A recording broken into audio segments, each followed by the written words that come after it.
The supernatural world is real, and sometimes it manifests to people like you and me. You'll hear stories about this and so much more right here on Supernatural Confrontations.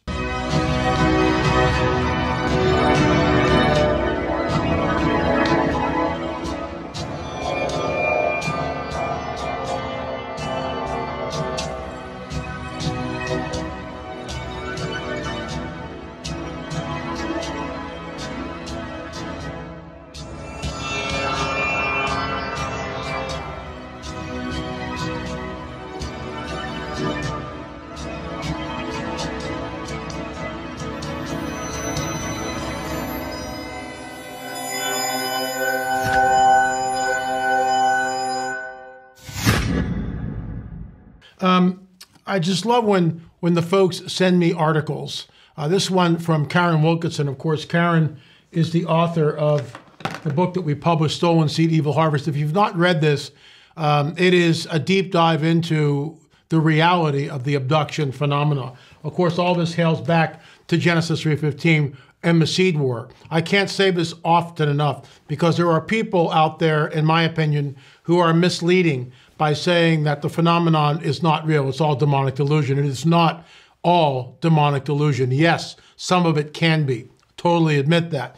But there is a physicality to all of this. There is a physicality to all of this. And for those researchers out there that have good intentions, I understand that. Maybe you should get this book and read it. It might change your paradigm. So Karen sent me this. This is the head article, or the headline of the article, I should say. And we'll get into this and so much more. But first, a word from our trusted sponsor. Have you ever wondered what happens if a legendary Chuck Norris? I recently saw a video he made and I was shocked. He's in his 80s and still kicking butt and working out and staying active. What's even more shocking is he's stronger, can work out longer, and even has plenty of energy left over for his grandkids. He did this by just making one change. He says he still feels like he's in his 50s. His wife even started doing this one thing too, and she's never felt better. She says she feels 10 years younger. Her body looks leaner, and she has energy all day. Chuck made a special video that explains everything. Make sure you watch it by going to chuckdefense.com/LA. That's chuckdefense.com/LA, or by clicking the link below this video. It will change the way you think about your health. Folks, I'm going to check this out. I'll let you know what I see, and I'm going to give it a go. Just a reminder, folks, the legendary Chuck Norris is a whopping 81 years old and yet has more energy than I do. He discovered he could create dramatic changes to his health, simply focusing on 3 things that sabotage our body as we age. You know what, folks? I'm 73 years old. I'm going for this. I'm really going to give it a go. chuckdefense.com/LA. chuckdefense.com/LA. I got a little carried away there, folks. I'm excited about this. Here it is, right there. There's the article. Vatican will publish new document on Marian apparitions next week. And we'll see what this article says, and then we'll weigh in on it.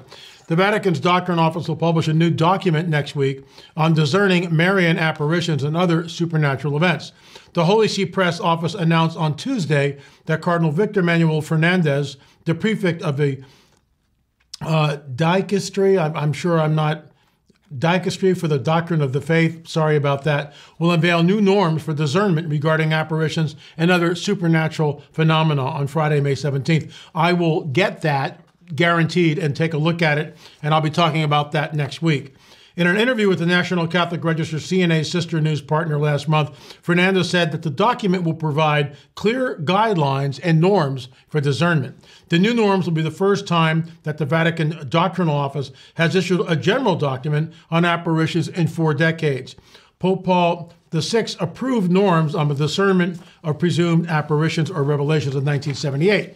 Fernandez will speak at a live-stream Vatican press conference at noon on the day of the document's publication, along with Monsignor Armando Matteo, the secretary for the DDF's doctrinal section. The announcement comes after Fernandez and Matteo met privately with Pope Francis on May 4th, a meeting in which the Pope likely reviewed the forthcoming document. The Catholic Church calls for greater prudence, that's a good thing, in examining the facts related to presumed apparitions or revelations. According to the 1978 norms, it is the Church's responsibility to first judge the facts before permitting public devotion in the case of an alleged apparition. Under Pope John Paul II, the Vatican Congregation for the Divine Worship and the Discipline of the Sacraments issued a lengthy document on popular piety in 2001 that reiterated the Church's teachings that private revelations do not belong to the deposit of the faith. Throughout the ages, there have been so-called private revelations, some of which have been recognized by the authority of the Church. They do not belong, however, to the deposit of faith, paragraph 67, Catechism of the Catholic Church. It is not their role to improve or complete Christ's definitive revelation, but to help live more fully by it in a certain period of history. And I like that. I'll read that again. Private revelations are not the role to improve or complete Christ's definitive revelation, but to help live more fully by it in a certain period of history. Guided by the magisterium of the Church, the sensus fidelium, I just love all the Latin terms, how to discern and welcome in these revelations whatever constitutes an authentic call of Christ or his saints to the Church. I'll tell you guys a story. We were coming back from the conference, and it's just a grueling flight to Springfield because there are no direct flights that I'm aware of from LAX. So you've got to go into Dallas, which is a hub, wait an hour, get on the train, go to a different gate, get off the train, sit at the gate, eat some popcorn, and then hop on the plane and head back to LAX or head back to Springfield. So I was on the train. Peggy got on first. This train is a shuttle. It goes from gates A all the way up to, I think, E gates, and then it goes back again. And there's two of these trains. So it's really pretty amazing. And I think in LAX, they're trying to do the same thing. We'll see how that works out. Anyway, I digress as usual. So here's the deal. I'm on the train. Peggy gets on first. There's no place to stand there, so I go to my left. So there are these poles that go up throughout the train. So there's no sitting. You basically stand because you're only on the train for maybe, 3 to 4 minutes at the most, maybe 5 minutes at the most. And right in front of me is a 6'2" priest. I won't say the man's name. And there I am. I'm holding onto the pole. He's like a foot away from me. And I go, "Father, how are you?" Now, I get it. I'm not supposed to address anyone by father. I totally get that. But out of respect for the man and not to bump up against him too early, I was respectful.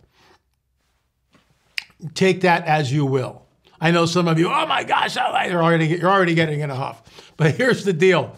I said to him, "What's your take on Fatima? Have you heard of Fatima?" And he said, "Sure." And I said, "I created 2 films on Fatima." And I didn't have time because we were on the train for less than 2 minutes. I said, "I've created 2 films on Fatima. I would love to send you private links to that." I said, we were the only people in the Western Hemisphere, essentially the Americas, to publish a photograph taken by Joshua Benoglio in 1917 that clearly shows a disc-like object over the apparition site. Okay? A disc-like object over the apparition site. Folks, what happened in Fatima, in my opinion, with all due respect to Catholics who go there in pilgrimage and believe it's the real deal, and I realize it's been sanctioned by the Vatican, which is why they have a basilica there and everything else. But what if it wasn't?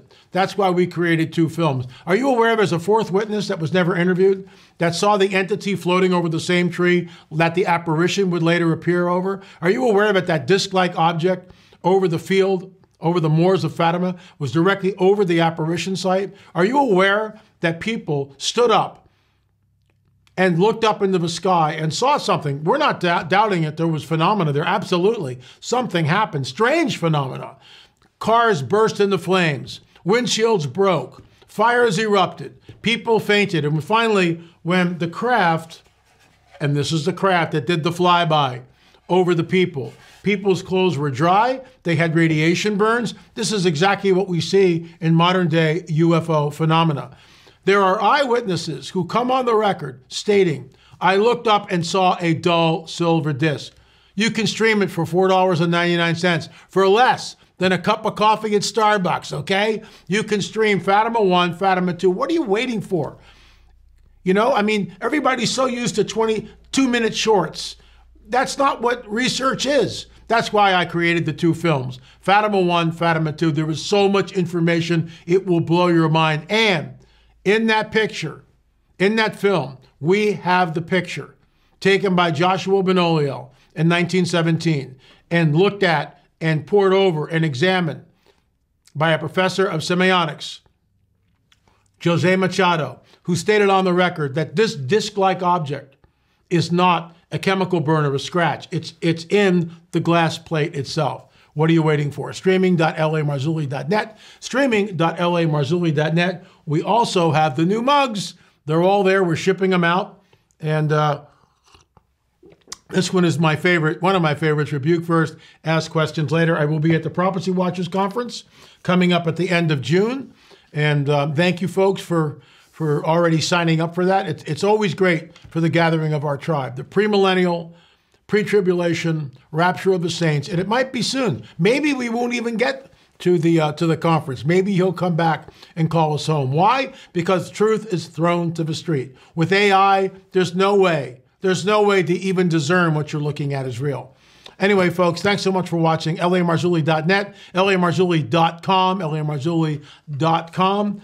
Be in prayer for Karsten. That's all I'll say. Just be in prayer for Karsten. He's really going through some really rough times. Karsten has been our webmaster for well over 10 years, more like 15 years, and our hats are off to him. Also, Chauncey Green, welcome him to our little band of brothers and sisters that work for us. Have you not signed up for the newsletter? pp&s Report, there's some incredible articles there. It comes as a email to you. You download the PDF and you can print it out or just read it on your computer or your iPhone. So that is also available at lamarzulli.com. Thanks so much for watching. Remember, the supernatural world is real, and sometimes it manifests to people like you and me. Thanks so much for watching. Officials endeavoring to obtain all top flying saucers. Marcel's own words, it was something that he'd never seen before, something from another world. In our opinion, Marcel was a patsy. Just verbal directions, we know what about it. That his father was telling the truth. He dead in the eye, and he said, it really happened, and he held his hand up just like this. They had 6 fingers, not 5. He said they looked quite a bit like us. Do you think your grandfather was a patsy? 100%. The cover-up by the U.S. military. Do you believe our government has made contact with intelligent extraterrestrials? I can't discuss in public setting. Do we have the bodies of the pilots? Biologics came to some of these recoveries. He deliberately obfuscated and they lied to the American people. When the Pentagon decided to lie about what happened at Roswell. Because standing 6 feet away, this little being about 3.5 feet tall. She said the nurses who were there during the crash, they're now at a convent. The first book that Randall wrote, and he said to Jess, he said, that's not fiction. But for everybody, I mean, this is a human thing. It's a worldwide changing, be life-changing for everybody. It was certainly not a weather balloon and not something from this earth.